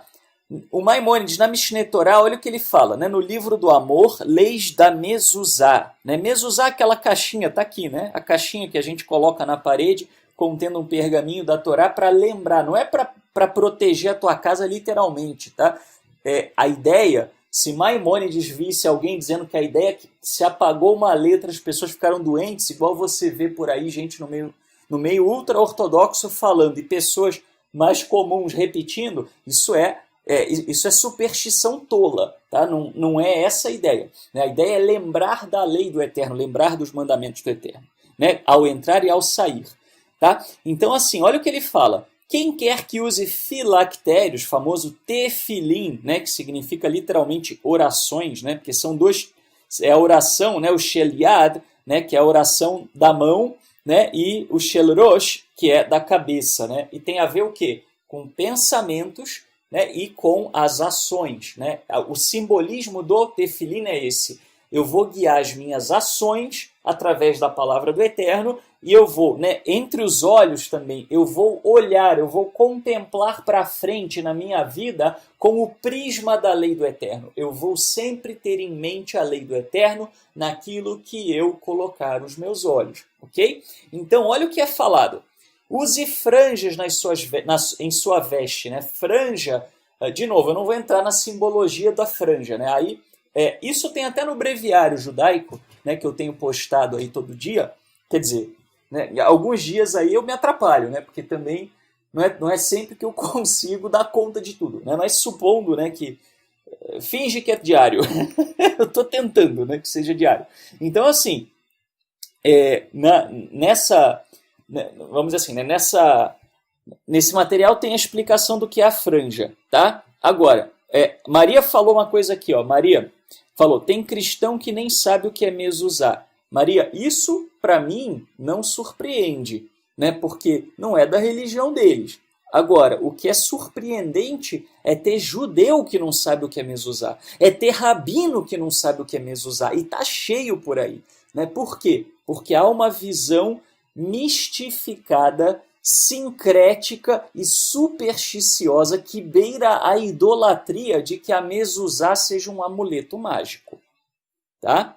Então, isso é que é complicado. Infelizmente, no Brasil, impera no meio judaico justamente a forma de pensamento mais mística, mais supersticiosa, mais radical, mais tacanha que existe, né, que é a ultra-ortodoxia, que a gente não deve passar a mão na cabeça, da mesma maneira que o fundamentalismo das outras religiões também não é bonitinho nem é bom, porque destrói vidas, né, esse tipo de coisa. Então, assim, infelizmente é a realidade do que a gente vê por aí, tá? Então, olha que interessante, né? Ele fala assim, ó, né, então, quem quer que use filactérios em sua cabeça e braço, use franjas em sua veste e tenha uma mezuzá em sua entrada, pode se assegurar que não pecará, pois tem muitas coisas para lembrá-lo. Elas são anjos que o impedem de pecar, porque são mensageiros do Eterno. Olha para suas ações, olha para sua casa, olha para o que você vai fazer fora de casa. Conforme é dito, o anjo do Eterno acampa ao redor daqueles que o temem e os protege. Tá? Então, bendito é o Eterno que oferece auxílio. Tá? Então, né, como o Fernando aqui colocou com muita propriedade, né? Então, a franja ela é um lembrete de uma aliança, que é um lembrete visual para você ver e você evitar a transgressão. Né? E tem toda uma razão. Tem uma razão do porquê que é franja e tem uma razão do porquê que a franja era sobre a capa, né? Que hoje é o talet, né? Mas que era a simlá, o salmá, nos tempos bíblicos. Tá? Mas isso não é assunto para essa aula. Tá? Mas vamos falar de uma coisa interessante. Tá? De novo, né, o William está falando, tem certas igrejas que infelizmente usam diversos objetos judaicos como amuletos. Olha, William, antes de me entristecer com as igrejas que fazem isso, né, na verdade eu não me entristeço com as igrejas que fazem isso, porque quem faz isso é pilantra. Eu me entristeço com o povo que compra. Né? Já vi gente vender até o invólucro da mezuzá, que não é a mezuzá, o invólucro é onde você põe a mezuzá é o pergaminho. Né? Eu já vi gente vender o invólucro a R$500, é um absurdo, chega a ser ridículo isso. Né? Aliás, nem é obrigatório, você pode fazer o teu invólucro com um cano de PVC, cortar uma ponta, cortar outra, fechar, acabou. Tá? Agora, né, infelizmente, pior do que isso, William, pior do que isso é ver sinagogas e judeus fazendo da mezuzá um amuleto. Tá? Isso é muito pior, tá? Porque bem ou mal é compreensível que o povo, né, que no cristianismo, por não ser um objeto cristão, não ser um objeto típico do cristianismo, que cristãos não compreendam bem. Isso é normal, né? Assim, não é da alçada deles, do universo deles. Né? Agora, no meio judaico, não tem desculpa. Né? No meio judaico, não tem desculpa. É ou não é? Tá? E eu não estou falando isso porque eu nutra algum tipo de simpatia especial ao cristianismo. Não tem nada a ver. Eu não sou cristão, não partilho das crenças do cristianismo, não acredito em Jesus, Yeshua, qualquer nome que se dê à pessoa, né? E não creio, não tenho qualquer relação, né, com essa religião. Agora, né, digo do ponto de vista de fé ou qualquer coisa do gênero. Né? Agora, a gente tem que ser justo. Antes de falar do vizinho, vamos botar ordem na casa? Antes de falar do terceiro, vamos olhar para dentro? Né? Vamos olhar para a bagunça que está no nosso meio e que a gente precisa limpar e que a gente precisa se conscientizar. Como é que a gente combate isso? Com inteligência, com conhecimento. Tá? Esse tipo de coisa só se combate com estudo. Por isso aqui a nossa preocupação de disponibilizar esses estudos gratuitamente, né? Até oferecendo certificado de conclusão para quem concluir, para poder ajudar justamente na propagação do conhecimento. Que o conhecimento, sim, pode impedir a superstição. Tá? Bom, vamos lá, pessoal. Olha que coisa interessante. Vocês já devem ter ouvido falar que Abraão recebeu 3 anjos, né? E as pessoas tendem a achar que eram anjos literais, assim, quer dizer, literal mas que eram anjos no sentido de um ser espiritual. Agora, olha só, olha o que a passagem de Gênesis fala. Gênesis 18, de 2 a 5. E levantou os seus olhos e olhou, e eis 3 homens em pé junto a ele. E vendo-os, correu da porta da tenda ao seu encontro. Inclinou-se à terra e disse: Meu Senhor, se agora tenho achado graça aos teus olhos, rogo-te que não passes de teu servo. Então ele reconheceu o Eterno através dessas 3 figuras. Que se tragam já um pouco de água e lavai os vossos pés e recostai-vos debaixo desta árvore e trarei um bocado de pão para que esforceis o vosso coração. Depois passareis adiante, porquanto por isso chegastes até vosso servo. E disseram: Assim faze como disseste. Aí eu pergunto para você, ser espiritual descansa? Precisa lavar o pé, descansar, né? Ser espiritual precisa beber água? Ser espiritual precisa comer? Então, que raio de ser espiritual é esse aqui? Tá? Já percebeu o problema, né? O enrosco de achar que isso é ser espiritual. Olha o problema, tá? Agora, quando você vê a bagunça que é a tradução muitas vezes, tá? Eu particularmente não sou do tipo que acha que nenhuma tradução presta, né? Como tem gente por aí que acha. Não, em vários casos a tradução está só muito antiga, obsoleta, já se tem entendimentos melhores, né, a respeito. Agora, tem caso que é flagrante falsificação. E quando você traduz anjo num trecho e mensageiro no outro, quando é a mesma palavra, desculpa, isso é falsificação. Né? É igual traduzir Satan como Satanás em alguns lugares e um adversário em outros. Né? É falsificação. Então, olha só, em Gênesis 19:1, né, a Almeida traduz, e vieram os dois anjos, Malachim, a Sodoma à tarde. Tá?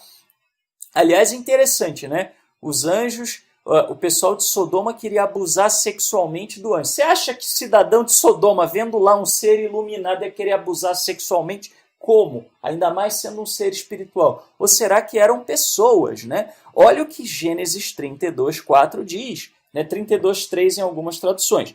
E os mensageiros, Malachim, voltaram a Jacó, dizendo, fomos a teu irmão Esaú. Olha que interessante. Jacó enviou Malachim, enviou mensageiros. Só que aqui é anjo, né? Porque anjo no grego, angelos, né, significava mensageiro. Só que agora, hoje em dia, se você usa a palavra anjo, a pessoa já tem uma outra ideia.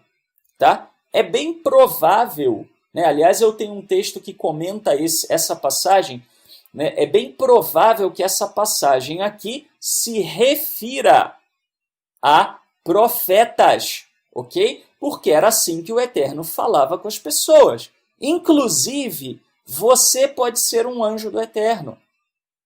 Vou repetir, você pode ser um anjo do Eterno.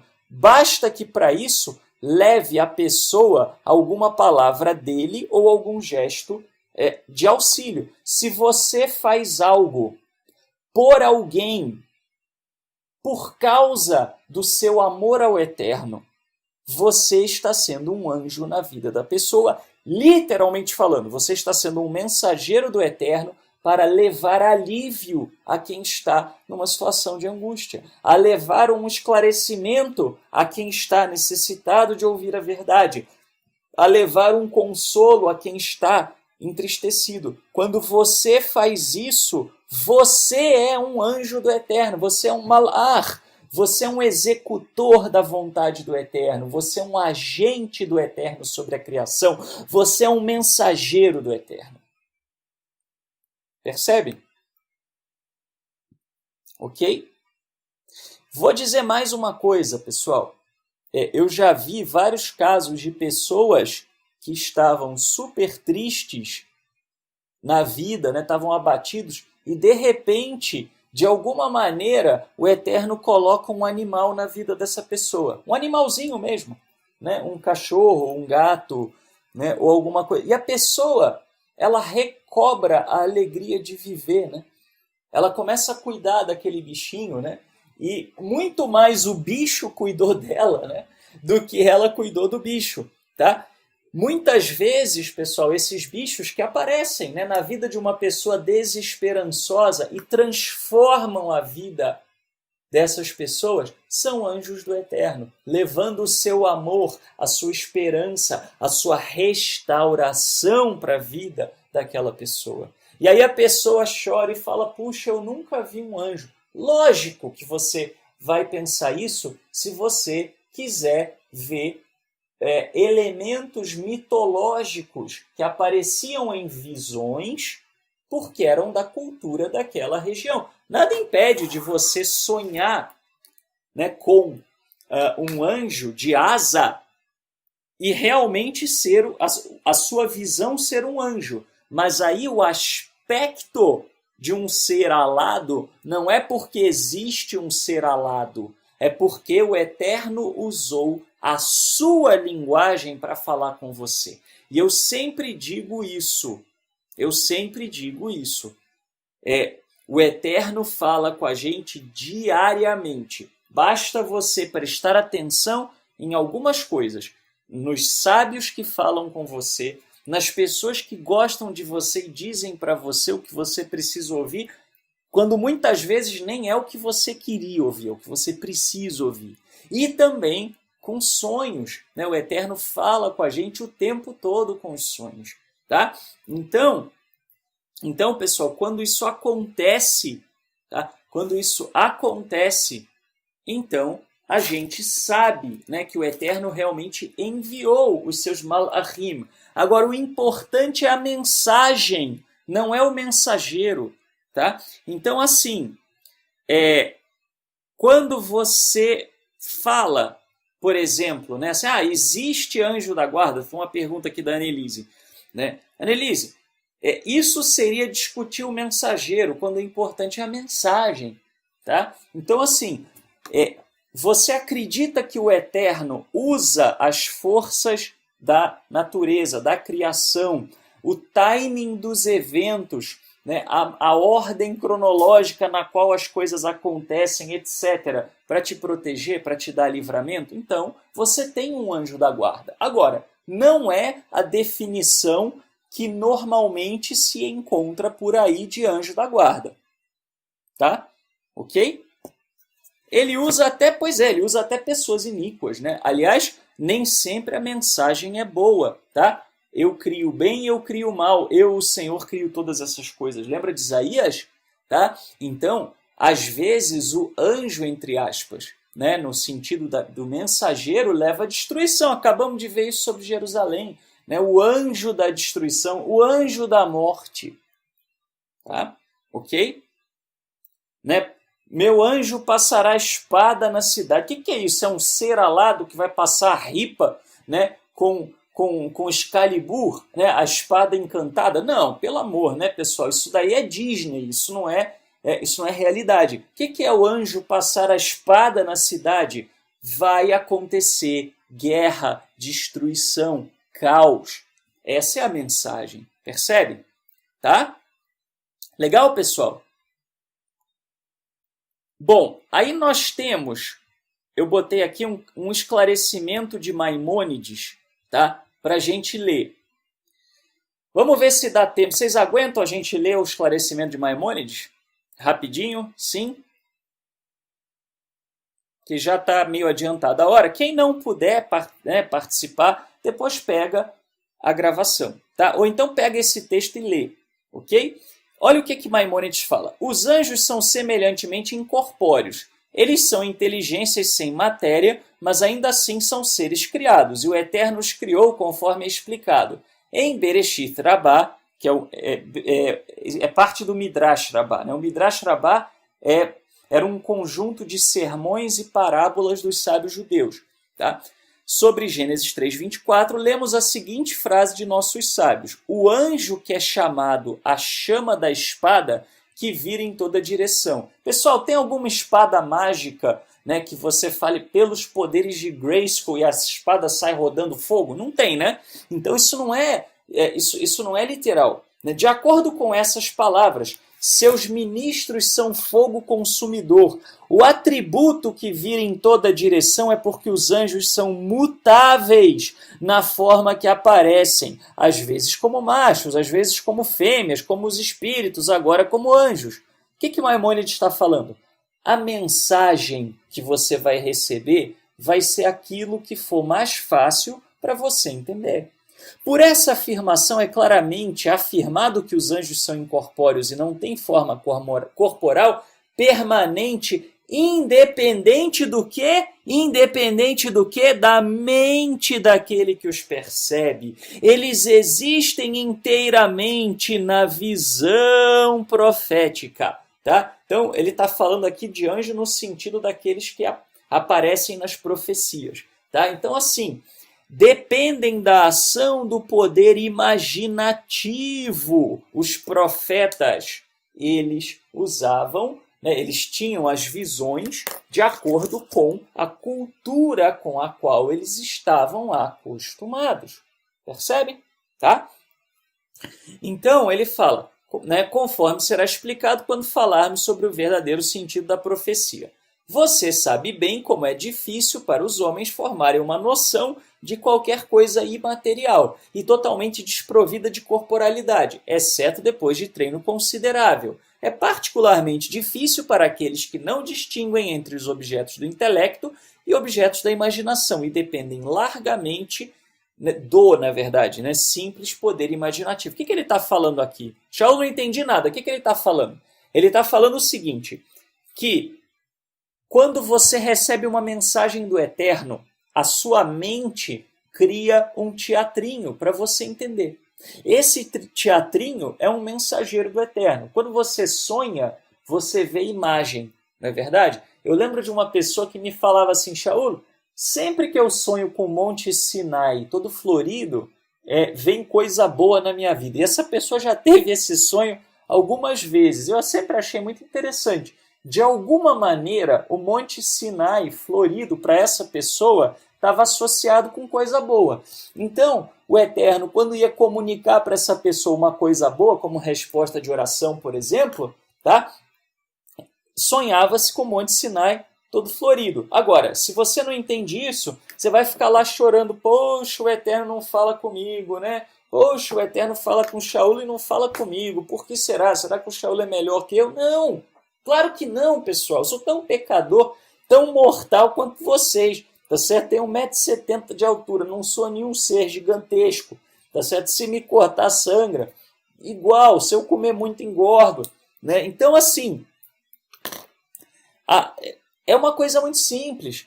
A gente tem que prestar atenção nos nossos sonhos. Quem me conhece, né, um pouco mais assim de dia a dia sabe que muitas vezes eu acordo no meio da noite e vou anotar meus sonhos. Eu tenho treino para isso, não só pelo conhecimento bíblico, mas também a psicanálise incentiva muito isso. Né? Então, pessoal, para de focar no mensageiro e foca na mensagem. Né? Seria como se essa pessoa te ficasse parando para pensar por que do Monte Sinai ou tentando entender o simbolismo da flor. O importante é a mensagem. Qual era a mensagem que o Eterno estava passando para ela? Que vinha coisa boa, né? Que a oração dela pedindo livramento estava sendo atendida. E eu me lembro, quando essa pessoa me contou, tinha acabado de sonhar, né, com isso. Naquele mesmo dia, a pessoa recebeu uma resposta com relação a uma briga judicial que estava tendo. Tá? Então, pessoal, o Eterno responde sim. O problema é que as pessoas querem ouvir do jeito que elas querem. E aí, quando você quer ouvir do jeito que você quer e não do jeito que o Eterno quer falar, você é senhor e não servo. E ele não aceita competição. Continuando com Maimônides. Eles acreditam que todas as coisas imaginadas existem, ou pelo menos tenham possibilidade de existir, mas que aquilo que não se pode imaginar não existe e não pode existir. Pois as pessoas dessa classe, a maioria dos pensadores que pertencem a ela, não podem chegar à verdadeira solução de nenhuma questão ou à explicação de qualquer coisa duvidosa. Ou seja, aqui é Maimônides chamando de burro, de ignorante, né, quem continua mesmo conhecendo essas coisas, achando, né, que existe um monte de ser alado por aí invisível. Tá? Continuando, em função dessa dificuldade, exatamente, o Fábio tem uma frase aqui muito boa. O importante é a mensagem, não o carteiro, né, que traz a mensagem. Mas exatamente isso, né? Acho que o Fábio aqui matou a pau.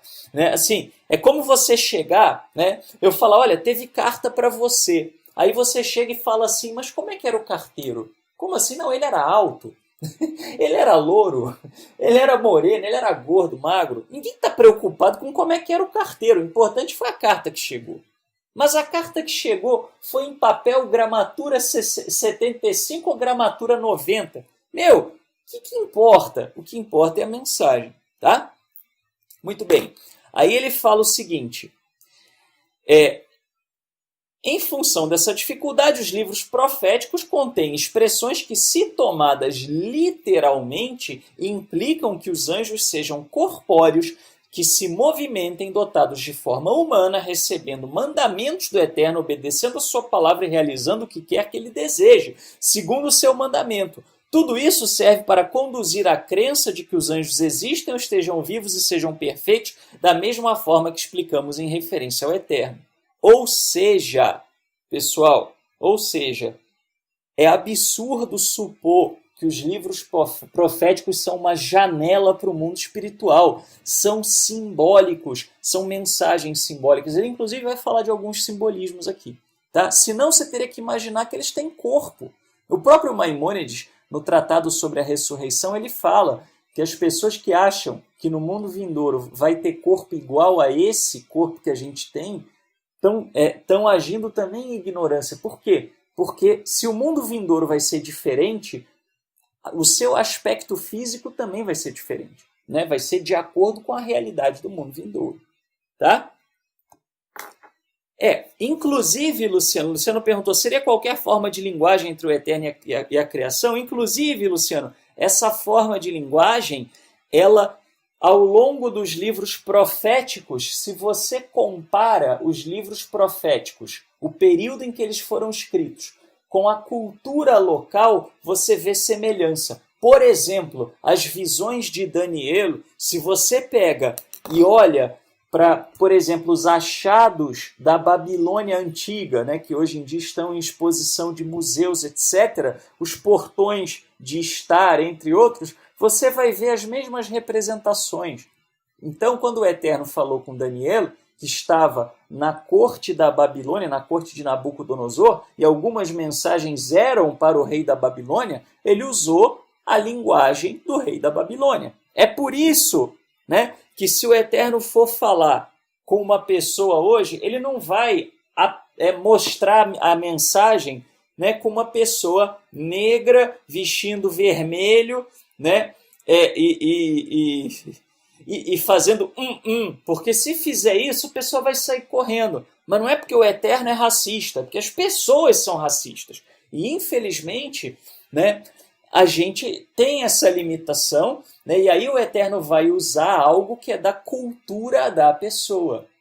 Né? Então, assim, se, por exemplo, você sonha e vê uma pessoa vestida de preto, você pode entender como luto, como uma mensagem sobre morte. Se for falar com um japonês, se o Eterno for dar alguma mensagem sobre morte para um japonês, o japonês vai sonhar, se for sonhar com uma cor, vai sonhar com vermelho. A cor do luto no Japão é vermelho. Percebe? Tá? Então, esse aspecto é dependente da cultura. Certo? Bom, aí ele fala, se a representação, o quê? Figurativa dos anjos fosse limitada a isso, sua verdadeira essência seria crida como sendo a mesma essência do Eterno, uma vez que, em referência ao Eterno, as mesmas expressões são semelhantemente empregadas, que literalmente implicam que ele seja corpóreo, viva e se mova e seja dotado de forma humana. Então, olha que interessante, olha como as pessoas são incoerentes, tá? Quando você fala do Eterno, que o Eterno anda, a mão do Eterno, a asa do Eterno, né, a destra do Eterno, o trono do Eterno, as pessoas entendem que é figurativo. Né? Aí você vai falar que para os anjos também é figurativo, incrédulo, não acredita em anjo. Meu, é o mesmo raciocínio, é o que o Maimônides está falando. Tá? É o mesmíssimo raciocínio. Né? Ok? Tá? Deixa eu ver, tinha uma pergunta aqui, deixa eu subir aqui para ver. E se não for por mensagem, for apenas por uma proteção?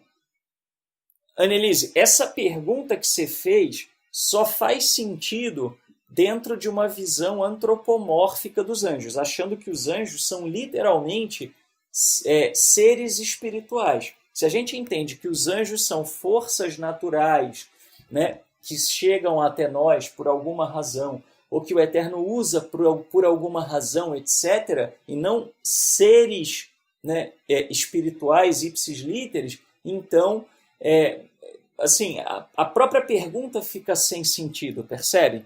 Tá? Porque a gente não crê nessa forma antropomórfica dos anjos, né? O antropomorfismo é para ajudar o ser humano a entender, não pode ser literalizado, tá? Não, se justamente a gente está aqui falando, né, nesta palestra que não existem seres assim no sentido que a gente daria, né, a palavra seres, né, como pessoas, né, vivendo numa realidade paralela espiritual, dotados de braços, pernas, asas, etc., espada. Se isso não é literal, se isso é figurativo nas visões, então a gente não pode também pensar, né, que existem seres espirituais que protegem. Até porque se eu pensar que eu sou protegido por um ser espiritual dotado de poder, isso deixa de ser monoteísmo, né? Passa a ser, na melhor das hipóteses, monolatria, ou na pior, politeísmo explícito, certo? Tá? Então, seguindo aqui, para que, portanto, seja dada à mente do homem a ideia de que a existência dos anjos seja inferior à existência do eterno, certas formas de animais inferiores foram introduzidas na descrição dos eternos, dos anjos.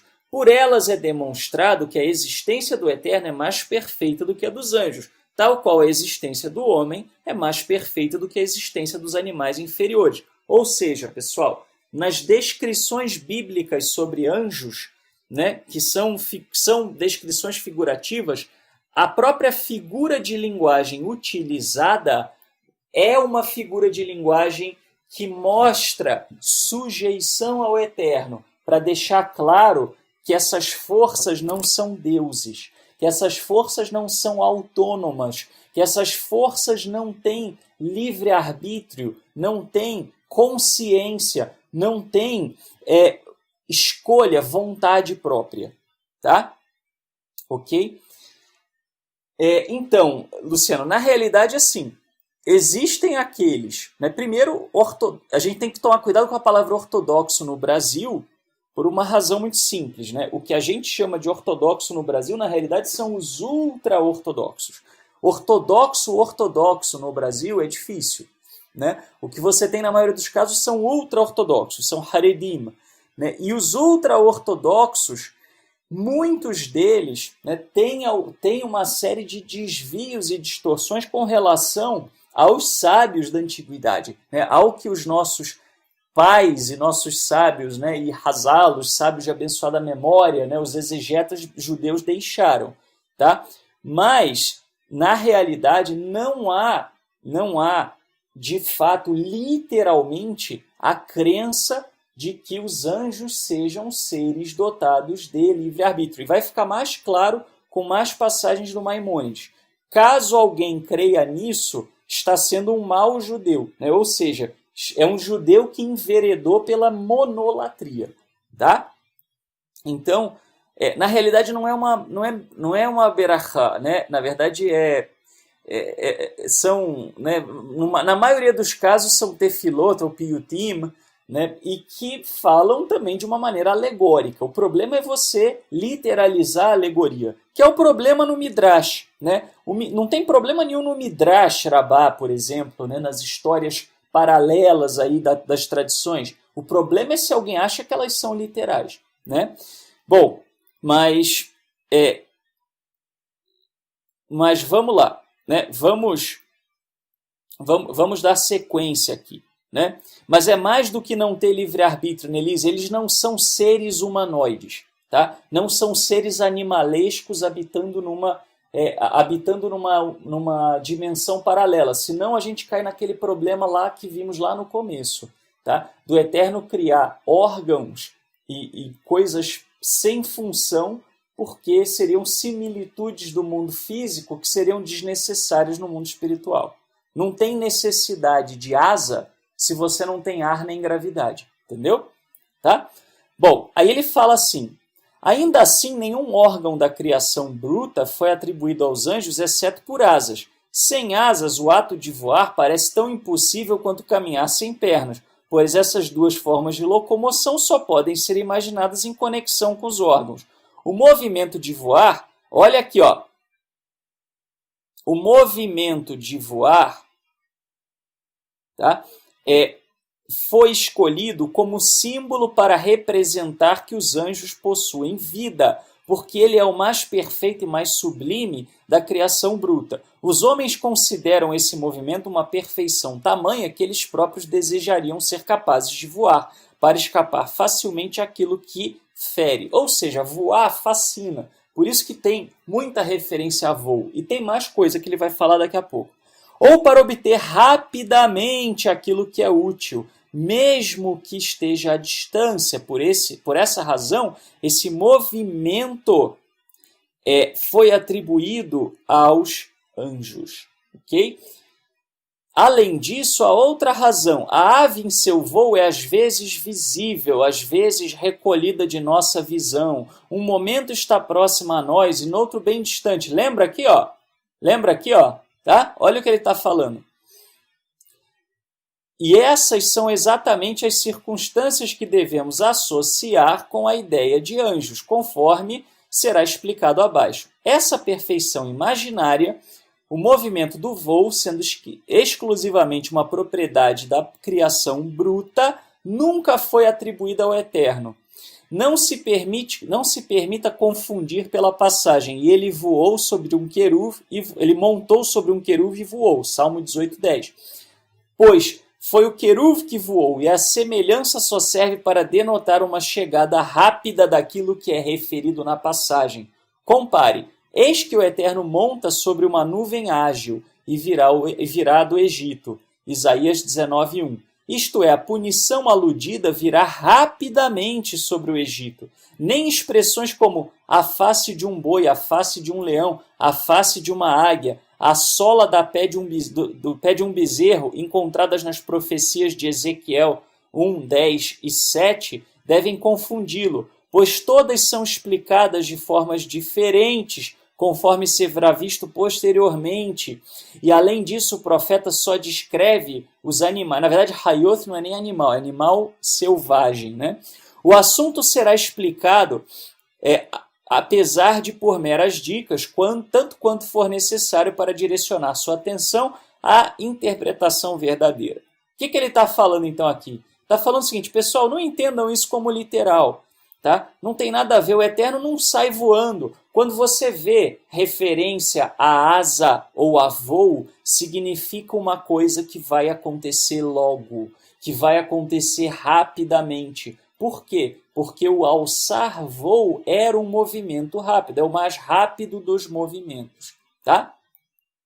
Aí ele vai dizer o seguinte, o movimento de voar, frequentemente mencionado na Bíblia, precisa, segundo a nossa imaginação, da existência de asas. Segundo a nossa imaginação, percebe?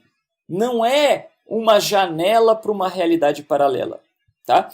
As asas são, portanto, atribuídas aos anjos como símbolos expressivos de sua existência e não de sua verdadeira essência. Deve-se também ter em mente que sempre que algo se move rapidamente, é dito que voa, pois o termo implica grande velocidade. Compara, como a águia voa, Deuteronômio 28:49.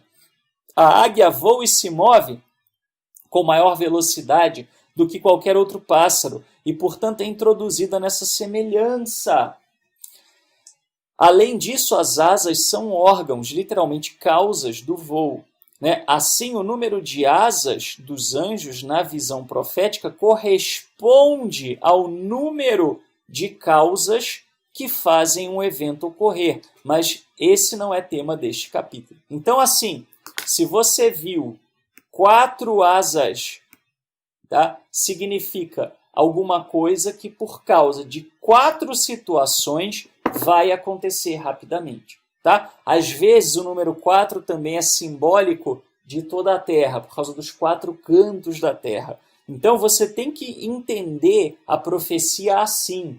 O que o profeta está revelando para quem, em que momento e por quê? Está revelando a Israel que vai vir uma destruição rápida e que vai vir uma destruição terrível. Por quê? Porque eles estavam andando na idolatria ou porque eles estavam cometendo injustiça social, por que será? Né? Então tudo isso tem que ser levado em consideração. Tá? E aí, o último texto que a gente vai ler: diga a uma pessoa que cresce pertence aos sábios de Israel. Olha aqui, ó, essa aqui é pro Luciano. Luciano, olha o que Maimônides fala desse povo, tá? Não sou eu. Depois vão falar que eu é que sou maldoso, mas não é. O Maimônides, ele falou: diga a uma pessoa que cresce pertence aos sábios de Israel que o Todo-Poderoso envia seu anjo para adentrar o ventre de uma mulher e lá formar o feto, ele se satisfará com o relato, ele crerá nele e até o considerará uma descrição da grandeza do poder e da sabedoria do Eterno.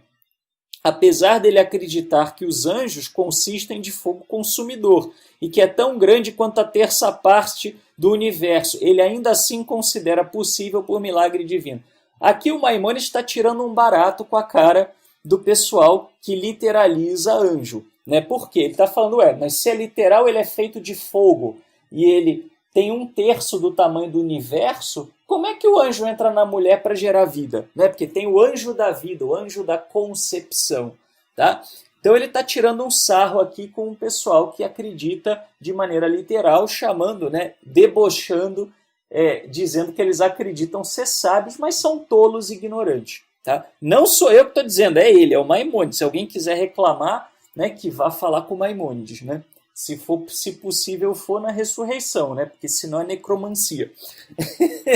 Mas diga a ele que o Eterno deu à semente um poder formador que produz e molda os membros, e esse poder é chamado de anjo, ou que todas as formas são resultado da influência do intelecto ativo, e que esse último é o anjo, o príncipe do mundo, frequentemente mencionado pelos sábios, e ele se afastará.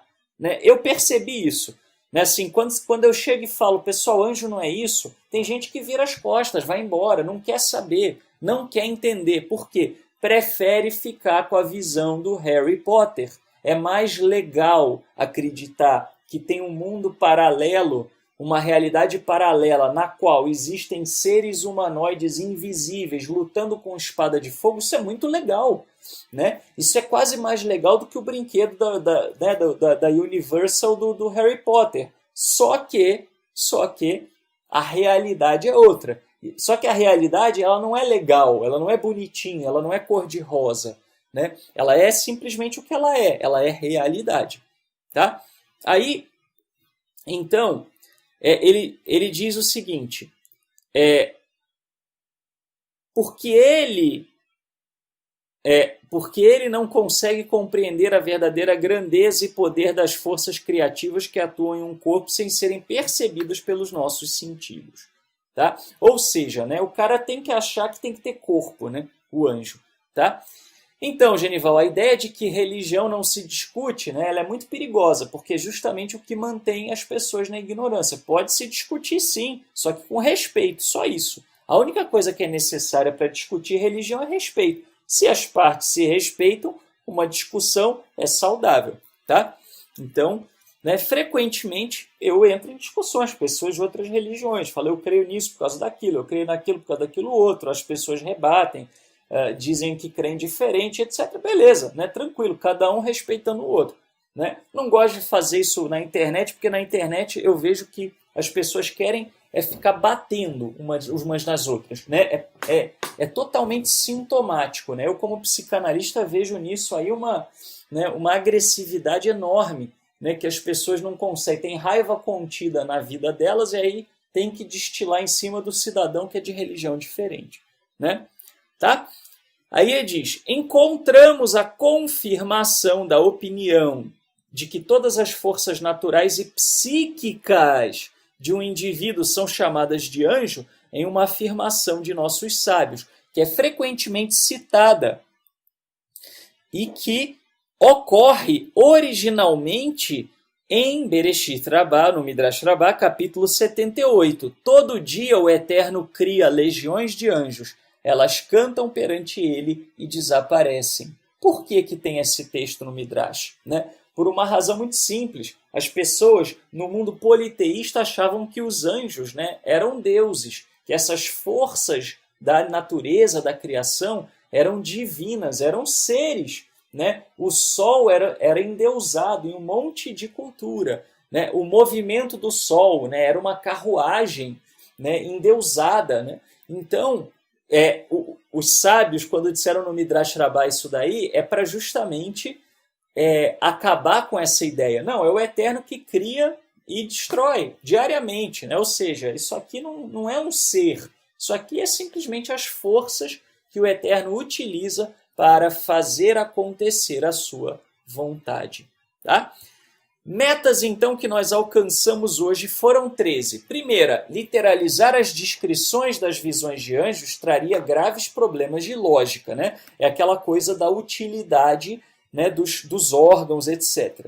Segunda, além disso, pensar em seres independentes e dotados de livre-arbítrio como possuidores de poder sobre nós fere o monoteísmo. Acho que isso é óbvio para todo mundo. 3. Poucas pessoas pensam nos anjos como as, entre aspas, leis e forças inteligentes que regem o mundo natural, criadas pelo Eterno para a dinâmica do universo. Mas esse é o fato. Tá?